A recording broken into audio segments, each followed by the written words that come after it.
నా లైఫ్‌లో ఒక స్టేజ్‌లో సెల్ఫ్ కాన్ఫిడెన్స్ అనే వర్డే లేదు. నన్నెవరు అర్థం చేసుకోవట్లేదు అని అనిపించే రోజులవి. నేను చాలా మాటలు పడ్డాను. అప్పట్లో మిస్‌అండర్‌స్టాండింగ్స్ వల్ల నాలో చాలా ఇన్‌సెక్యూరిటీస్ డెవలప్ అయ్యేవి. క్రిటిసిజం, కంపారిజన్ నేను ఫేస్ చేశాను. నన్నెందుకు ఎవరు అర్థం చేసుకోరు అని చాలా ఓవర్ థింక్ చేసేదాన్ని. I was very over thinking person at that time. నా లైఫ్‌లో ఒక టఫెస్ట్ ఫేస్ నన్ను ఆలోచించేలా చేసింది.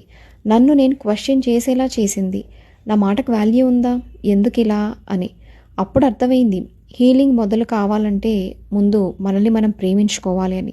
సెల్ఫ్ లవ్ అనేది చాలా ఇంపార్టెంట్ అని. Then I started reading books. Courses చేశాను. ఎన్నో కొత్త విషయాలు నేర్చుకున్నాను. స్లోగా నాలో మార్పు గమనించాను. Emotional awareness, communication, love languages ఇవన్నీ నేర్చుకున్నాను. ప్రాక్టీస్ చేశాను. ఆ తర్వాత ట్రాన్స్ఫర్మేషన్ కనిపించింది. స్ట్రెంగ్త్ పెరిగింది. ఐఎమ్ ఎనఫ్ అని నమ్మకం వచ్చింది. ఒకప్పుడు నా ప్రాబ్లమ్స్ ఎవరికి చెప్పుకోవాలో నాకు తెలిసేది కాదు.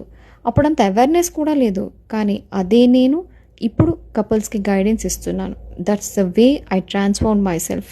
ఈరోజు మీ ప్రాబ్లమ్స్ వినటానికి, మిమ్మల్ని గైడ్ చేయటానికి నేనున్నాను. మీ రిలేషన్‌లో కూడా ఇలాంటి ఇష్యూస్ ఉంటే సపోర్ట్ అండ్ డీఎం చేయండి. Don't forget to follow me and subscribe my channel for more simple couple guidance. This is Swarnalatha, relationship coach and access boss practitioner.